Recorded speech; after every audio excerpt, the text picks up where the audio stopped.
Today on Breaking Bullying, we are meeting a woman who did something that most people would never do. She tracked down her middle school bullies. We'll get into it after I hit this music.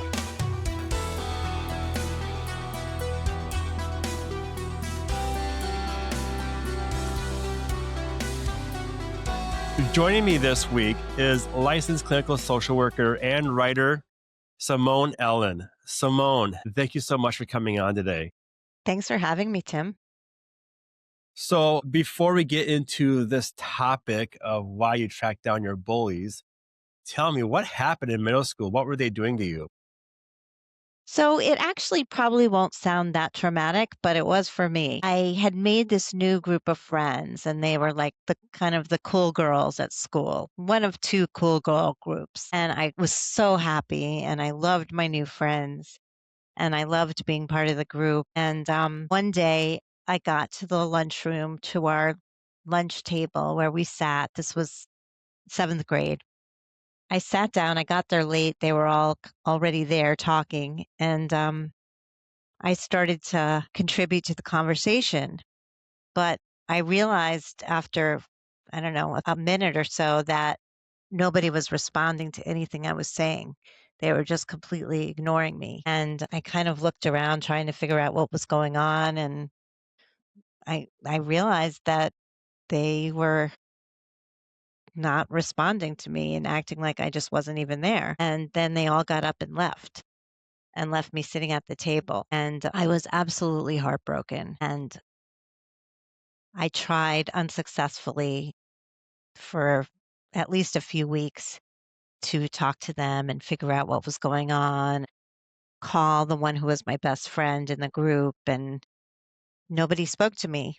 And nobody spoke to me for pretty much the rest of middle school and high school because I was in the same school with these girls all that time. And it wasn't the only bullying that I experienced, but it was the bullying that made me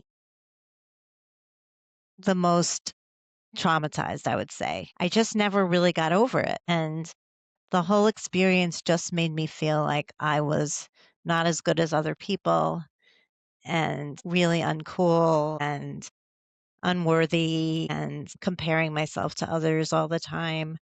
Um, and I had other insecurities in my friendships and relationships from that point on. And in spite of having therapy and having other friendships and having a family and all of that stuff, it just stayed with me, never went away. And I would continue to see some of these people off and on throughout my life because we all lived in the same town and outside of New York City. And so, periodically I would see them at reunions and other things. And I just continued to feel very uncomfortable whenever I was around them. So, your bullying pretty much was being ignored.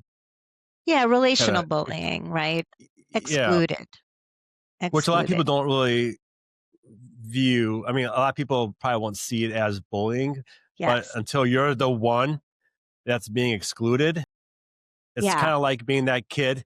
It's kind of like being the kid in gym class where they have to pick teams and you're always the last kid being I picked. was I was that kid too. Same Uh, here. yeah. So, and in fact, I did not recognize that as bullying until I started to do research about it and I discovered that relational bullying, which is what I experienced and which is more common in girls, is just as damaging as physical bullying and verbal bullying. Yeah. And especially when you don't know the why behind why you're being picked on. Right. So with that experience, you had some, I guess, like you had some trust issues Yeah. as well, getting new friends. Did high school get better though for you towards the end? Yeah, so I mean, what happened was maybe, I don't know, maybe 6 months later, I did join another group of girls who were my friends, like, throughout high school, and that certainly made a difference for me, but it wasn't enough to kind of erase what had happened earlier. I guess particularly because I was seeing these other girls, all the time at school. And so it just, no matter what happened in my life, no matter how many friends I had later, no matter having kids, getting married, having other relationships, having a career that was successful, nothing could take this away until I decided to reach out to them. Okay. Just a quick question before we get to that part of it. Were you friends with these girls before they started ignoring you, or friends with part of them? So I was friends with them before, but not for a very long time. Okay. There was something about being part of this cool group that just made me so happy because I'd always been kind of an insecure kid, and it wasn't like I was so confident and had such high self-esteem before they became my friends. Okay. So once I got into this group, I was like, this is the greatest. And I really did like the people. They were really smart and interesting and fun. And I felt like we really clicked until this one day. Okay. And which, well, at that time you didn't know why. So fast forwarding from middle school until when did you decide to track them down? So it didn't happen till I was in my fees, actually. Wow. And I actually had a situation at work that triggered this. I had a colleague at work who kind of replicated the situation. So I had a new colleague who started, and she was really fun, and I felt like we clicked. We were having a great time at work. We were laughing all the time. And then all of a sudden, she stopped talking to me also. And she started to be really kind of abusive to me, verbally abusive and excluding me. She'd go out to coffee with other people and not invite me, and was very critical of everything that I did at work. And I wasn't really sure what happened, but I remember talking to my boss about it because he was aware of what was going on. And I said to him, it feels like I'm in middle school again. And that was when I kind of realized that, oh, this is like triggering these old feelings that never really went away, but they were sort of in the background and then they became like very acute. And I was sitting at my desk one day and I thought, what if I contacted these people and tried to find out like what was going on, why they did this, and how they how do they feel about it now? Do they even remember? Um, and so I started reaching out to them. So how many did you contact?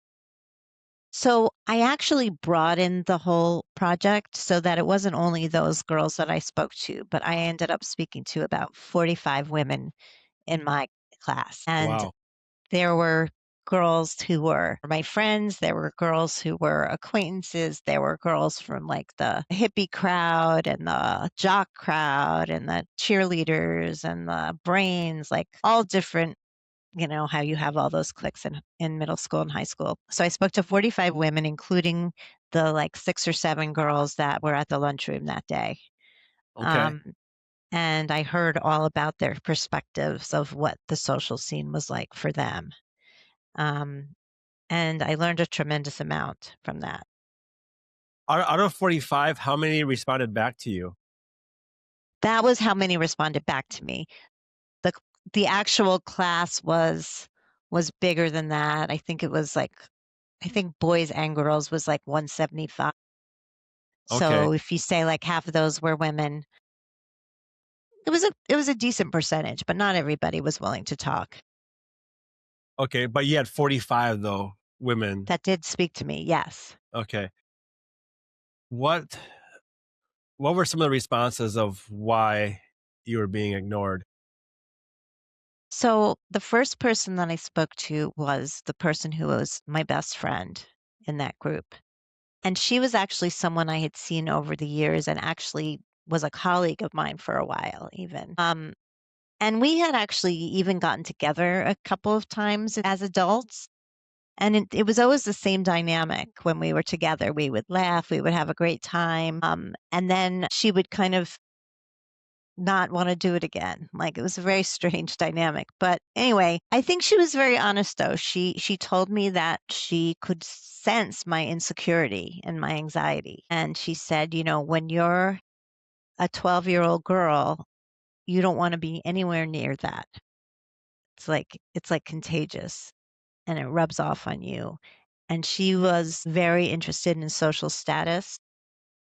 She had recently lost another friend who went to the other cool girls group, and she was feeling rejected when she became friends with me, and I think she started to feel like I was bringing down her social status. She apologized, which was very felt very good, but I had the sense that she hadn't really changed that much. Some of the other girls in the group that I spoke to who also apologized were different in the sense that they really, they really had a lot of remorse, and they also remembered having done the same thing to another girl in the group who had been friends with them for much longer. One woman shared with me that she had so much guilt about icing out the other friend that she had never recovered from it her whole life. She'd always Wow. felt like it was something terrible that she had done, and she eventually asked me if I thought she should apologize to that woman. And I said, "Well, I can't tell you what to do, but I can tell you that the apologies that I've received have really brought me a lot of comfort." And she ended up apologizing to the other woman, and they both reached out and said how happy they were that that had happened and how grateful they were that I had brought this to the surface.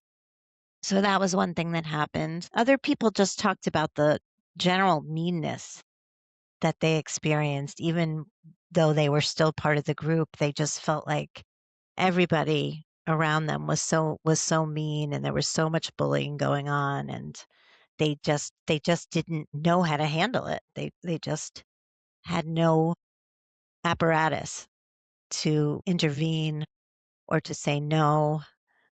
Another woman that I interviewed who was a teacher told me that she shared the experience of what happened that day with her students and her own children, as like an example of what not to do because she felt so badly about being involved.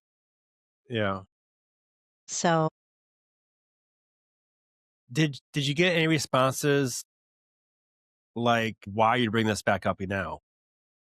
I didn't get that from the women that I spoke to, but I did get that from some people who read the article. Some people were like, you know, "You're a crazy stalker. Why would you do this?" You know, "Who still thinks about what happened to them in middle school? Like, what a loser," that kind of thing. But the vast majority of people that responded to my article, and there was at least 1.3 million responses, and it's been republished many times. Most of the people were grateful, were identifying, were wanting to share their own stories. It's a very common story. I mean, especially with Hmm. girls. So it resonated with a lot of people. And I think many of them felt like, why am I making such a big deal out of this? No, everybody goes through this. It's not a big deal. But for some of us, it really is a big deal. And it People and really has an impact. people ended their lives because of it. That's So right. it's a pretty big deal. And the people who will give you that feedback of why I'm bringing this up because Right. you're trying to help other people, you know, you're trying Right. to figure out why you are isolated. Yeah. And if it's been Yeah.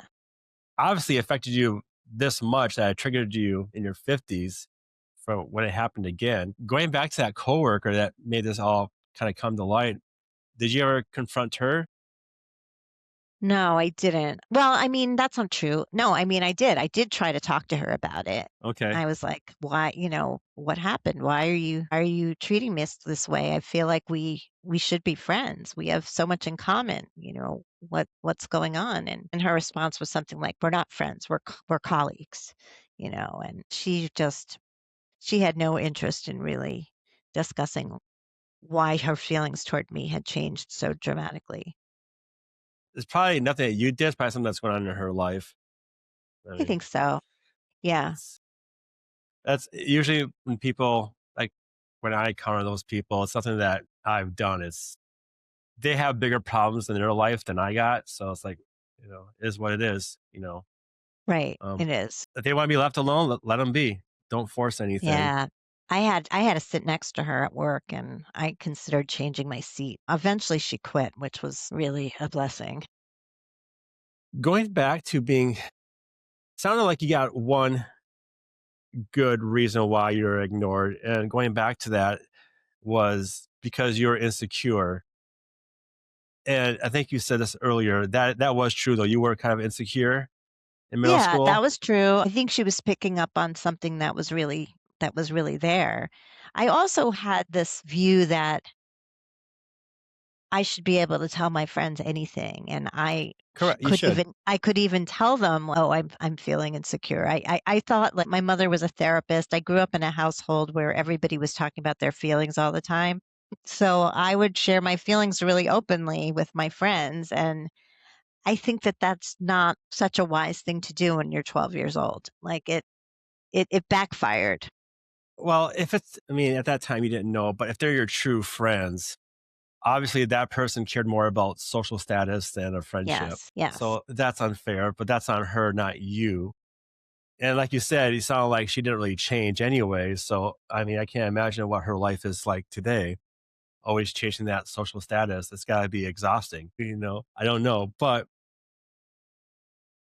a true friend would have picked up on it and probably would could have just said, "Hey, maybe stop doing this or stop doing that." Or when I think of insecure kids, I think of like needy kids, like always wanting something or attention or forcing themselves into the conversation when they should just kind of relax and wait for the right time. I mean, that's my thoughts. I don't know if that's correct. Just a quick personal question: were you one of those kids with that insecurity? Sometimes those kids can be kind of like that negative kid as well, where you say, "Hey, how's it going?" They're like, "Oh, I don't know," or they always they're kind of like that Debbie Downer. Was that ever you in middle school, or because I I'm just trying mean, to figure out where that insecurity part came from? Like, how did the kids pick that up? I think it came from, I think it came probably from my parents. My parents were very positive when it came to me and my sister. They loved us. They made that clear. They weren't critical. They kind of thought we were the greatest. But the problem was that they didn't think that they were the greatest. They were always putting themselves down. And I think that living around that, you just kind of absorb that. If your Yeah. parents don't feel good about themselves, you're not going to feel good about yourself. The other thing that was always in the background was that my mother is a Holocaust survivor. And so she had a lot of trauma related to that and always felt that she didn't fit in and always felt that she was going to be rejected and just kind of felt like a weirdo, when she came to this country. And I think that, being her daughter, I picked up on that too. And I always felt that way about myself, even though I didn't have that experience myself. Okay. So maybe that's kind of where she maybe kind of picked up. Maybe at the time you probably didn't really probably realize it, but maybe the other kids kind of saw that and picked up on it. I think so. Because I Yeah. know as an adult, I mean, I'm I am kind of the same way. If there's like in my own family, too, but if there's someone that's always negative all the time, it brings me down all the time. Like Yes. there's certain people I can't talk to, especially like if I go do interview for somebody for something else about what I do. I have to change everything around me. I can't be around negative people. I can't be around this. I even have to change the music that I'm listening to in order to be in the right mood because that negativity is so strong. It would just it takes the excitement Yeah. out of you, and it, it's weird how people can affect your mood, even though Yeah. they don't really do it on purpose. It's just I can totally relate to that in terms of my mother. She's so negative. It's and she has reason to be given her background, but oh, of course, yeah, it's really hard to to hear, and it's really hard for to hear her put herself down because it makes me angry because I realize that I do the same thing, and it's because I heard her do that. Yeah. But So, this is where we can do better as a society is when we teach our kids, hey, if you see a kid talking like this, you need to ask them what's going on, see if they're okay. right. If you would have known, you would have changed. Sometimes you don't know until someone Yeah. tells you, Yeah. and Yeah. it stinks. So when you did this whole project, you got quite the attention for it. Tell us about that. Yeah. Um, so after I did the project, and like I said, I interviewed other people besides the bullies, and I learned some amazing things about my classmates. A lot of them had terrible things going on at home that I didn't know about. One of them was being abused, and she took it out on me. And that was a separate bullying event, but she ended up telling me that that was why she was bullying me because of abuse that she was having at home. I learned from another person who was supposedly one of the popular kids that, she felt terrible about herself. The girls in her group were so mean to her. Another woman said, I didn't have a woman friend for till I was 43 because the girls in my clique were so mean to me that I didn't trust any other women. So I learned all of these things. So, and I wrote this article that was in HuffPost about the whole project. And I was shocked because it went viral. In the first like couple of days, I had like 1.6 million views, and I Wow. was receiving emails and messages and texts from all these people all over the world. And not only women, it was men, it was people of all ages, and it was really What were those shocking. messages like? What was the emails or text about? Like, what was like majority saying? Uh, Actually, I was wrong. It wasn't text. It was emails. It was LinkedIn Okay. messages. It was Facebook messages. And it was comments on the article website. Most of them were people saying, "Thank you so much for sharing your story. I was also bullied and I also haven't ever gotten over it." And some of them would actually talk about what happened to them. People were really into it. I was like amazed. And then HuffPost like reposts it like all the time. Other sites repost Yeah. it all the time. They did a TikTok video of me. It was like overwhelming. And I felt really good. I felt like, wow, I hit a nerve. I'm actually doing something that's really helping people. So I started writing a book and I did a lot of research about bullying and I learned, you know, much more about it. I learned about, bullying prevention programs and how they're not working that well. I learned about all of the long-term effects. And I also learned that there are ways of helping people that I did not know about when I first started. Even though I had had psychotherapy, I didn't know about some of the therapeutic techniques that are particularly helpful for adult survivors of bullying. Yeah. I also learned that some people really believe that bullying is a trauma. It's not just, a rite of passage or a bad thing that happens to you that just get over as you grow up. Um, I learned, as you're saying, that some people take their own lives. I learned that bullying right now is much worse than it was when I was a kid because of cyberbullying and because 24 hours a day, the kids can't get away from it. And what else? Yeah, I mean, so when the first article first came out, I was on a bunch of podcasts. I was on radio shows. I was invited to be on a TV show, the Tamara Hall show, but they wanted me to have one of my bullies on with me, and Ooh, that might be kind of tough. nobody would Yeah. Who in the agree right to mind? that. Who in the right mind would do Right, that? right. I mean, I And tried to get one of my bullies to come on my podcast, and they just ignored me. And one of my friends are like, "You did not ask him that." And I'm like, "Well, it'll be a good episode. I want to know." yeah, I yeah, I understand. I see the point. You think like 30 some years later, it's like, "Hey, what was up? What's up?" But uh, yeah. yeah, that's So, kind of tough. You made an interesting comment about the bully prevention programs. A lot of them don't work. And you're not the only guest that says that. I had another guest, Barbara Coloroso, who's an anti-bullying expert. She was Mhm. back in the 80s. She was on Oprah Winfrey. She was Oh, Oprah's anti-bullying expert, and I learned so much from her. well, that's interesting. I And should she, look and her up. she kind of said the same thing. She's been a guest on my podcast twice, way back in the beginning.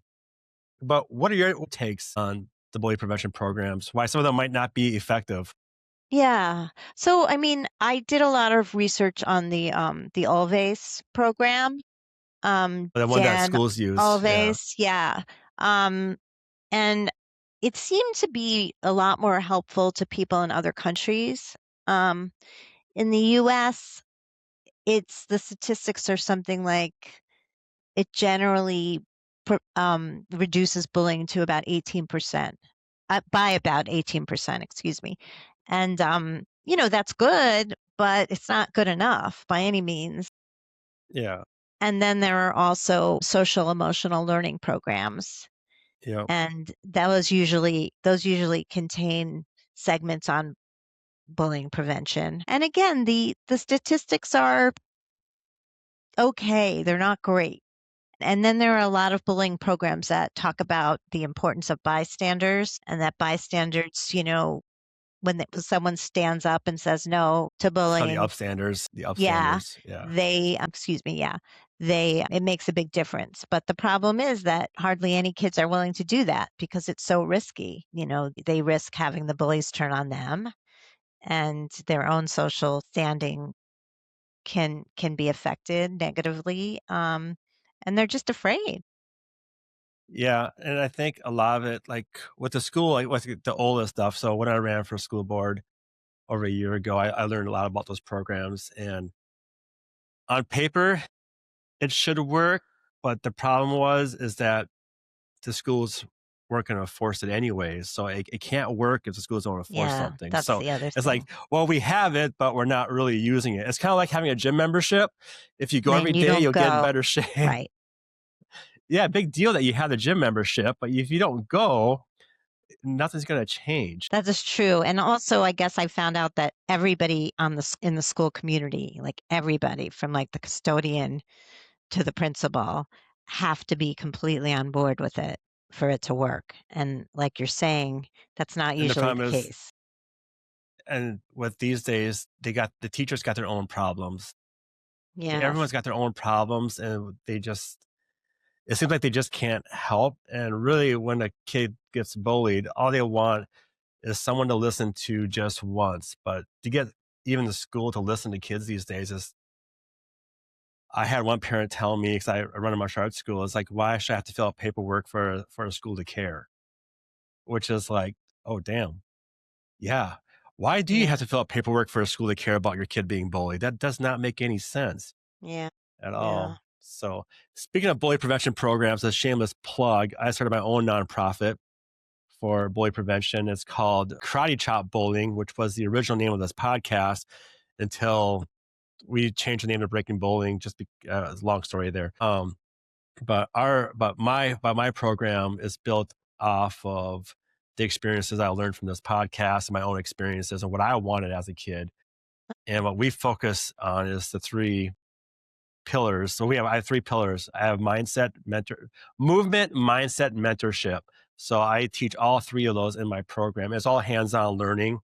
So we don't just teach awareness. I actually teach kids, this is how you do it. I physically hands-on. This is how you be confident. This is how you do this. You're gonna have some kids who are gonna do this to you. This is how you do that. This is how you come around that. Hmm. I mean, it's just like, I don't just say this stuff. I prove that this is how you do it. So That's great. we just got started in it yet. So, but I ran the program for about 3 years now and got excellent feedback. So now Good. I've That's turned into a great. nonprofit. So we're just starting. So if you listen to the end of this podcast, you'll hear more about it. Okay, great. That sounds great. I'll check it out. So do you recommend people doing what you did? So I can't necessarily recommend it. I think that if people want to try it, they should, but I think that it's possible for it to backfire. I happen to have a really good experience with it and got really positive feedback, and it was really gratifying, and I learned a lot. But it could be that, like you said earlier, that somebody could say, "Why are you doing this?" You know, Do you, and yeah, do you pose a risk though? Like you said, some of those kids who bullied you had child like harmful child experiences as well, that they were being harmed at home or whatever. I'm not sure if you said at home, but they were being harmed yeah. as well. Could you be responsible for bringing up someone's PTSD from bullying that you didn't know about for contacting people? Uh, I mean, I don't know. I kind of think that in the situation that I had with the person, Yeah. she had been feeling guilty about this for decades, and I was able to alleviate her guilt. I was able to say to her, now that you're telling me this, I completely understand. What you were experiencing was much worse than what I was experiencing. I forgive you. You should forgive yourself, that kind of thing. I think that even if people aren't aware of the impact that the bullying had on them when they were kids, I don't think they forget about it. It's not like talking about is gonna, It's true. bring up memories that they don't already have. And I guess it also would depend on what your manner was when you spoke to them. Like, I didn't do it in a confrontational way. Yeah. I also I also interviewed them in a much broader kind of way, like, just asked them Okay. general questions about the school environment. I did say, "Were you ever bullied? Did you ever bully someone else?" But it was part of a bigger interview. Okay. So it wasn't like an email saying, "Hey, you bullied me. Why'd you do that?" It's not like direct, Right, right. you know. Um, Okay. Okay. Although I did So, have an experience like that on Facebook with somebody that I asked about that. well, well, now that you said that, you can't just leave us hanging.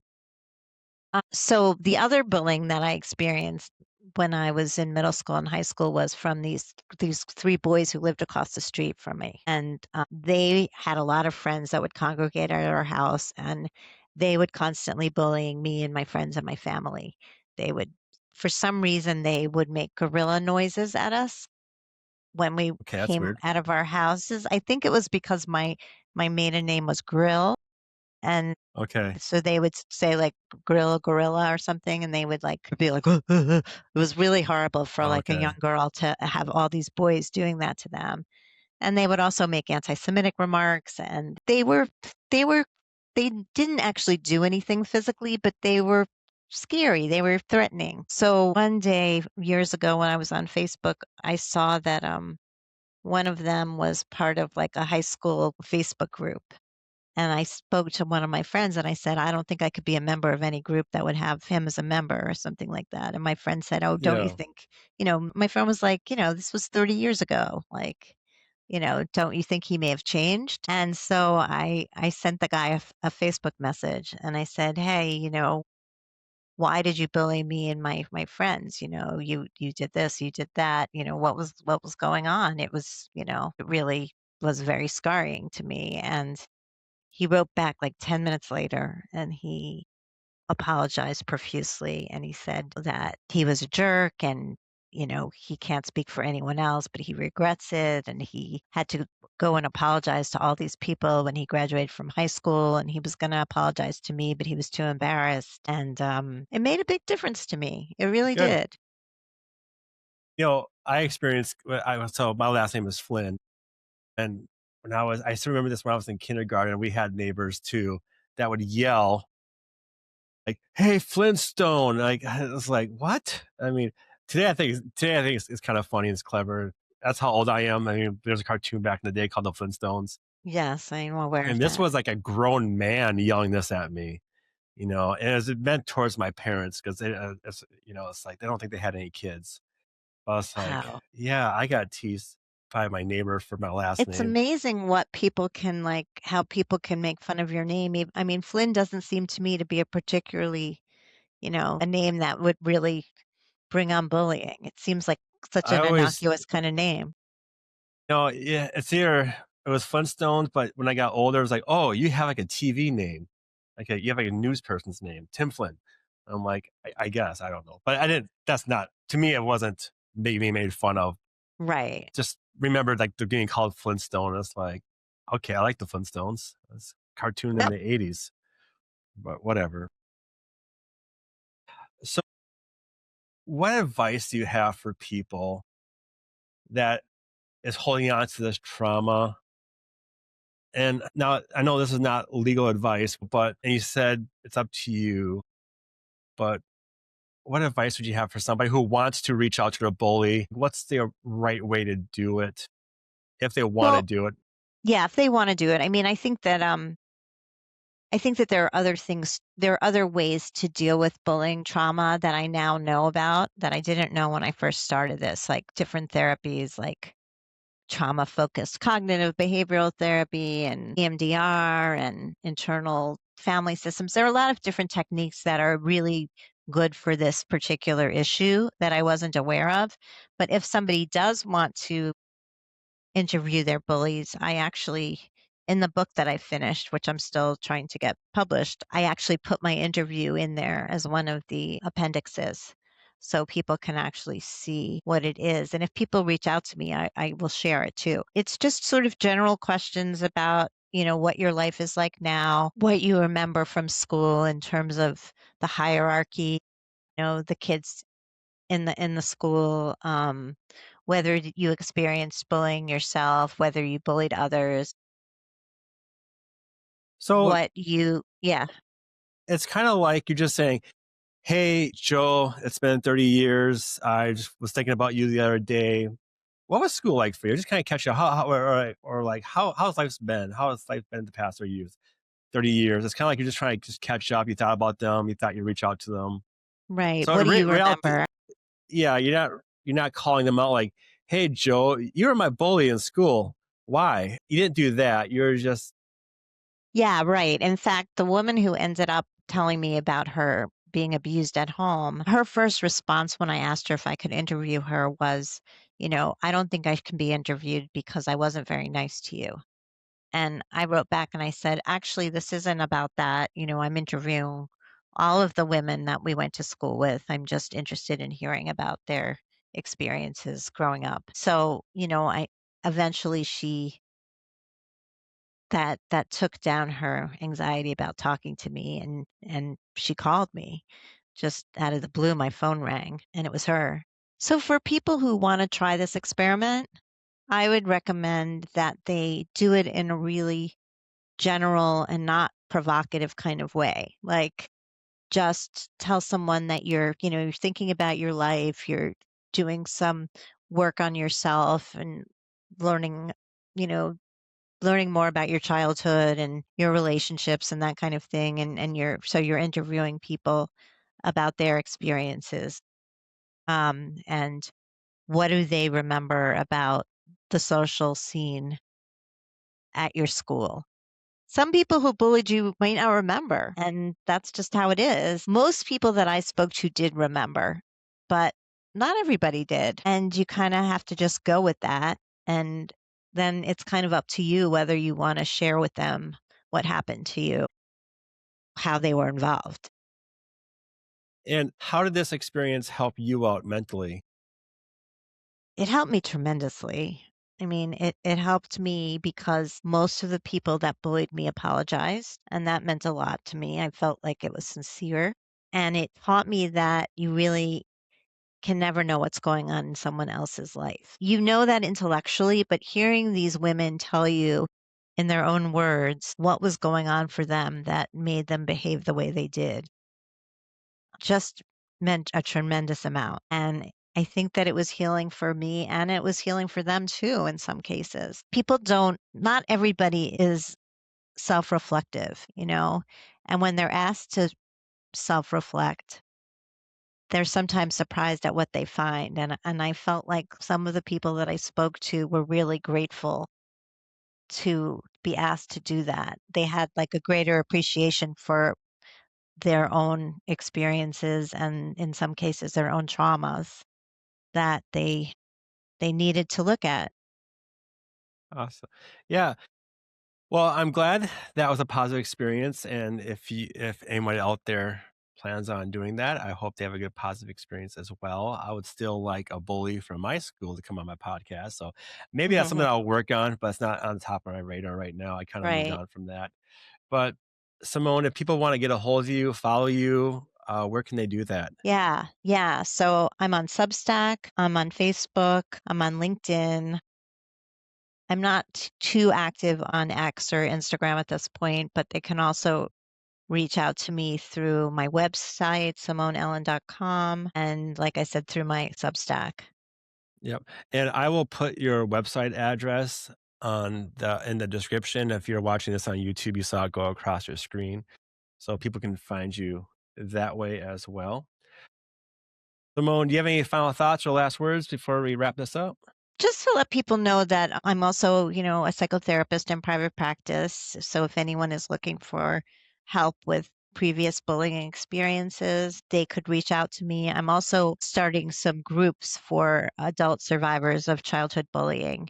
So if anyone is interested in being a part of that, they could also reach out. And I'm working on a book on bullying that I hope will be published soon.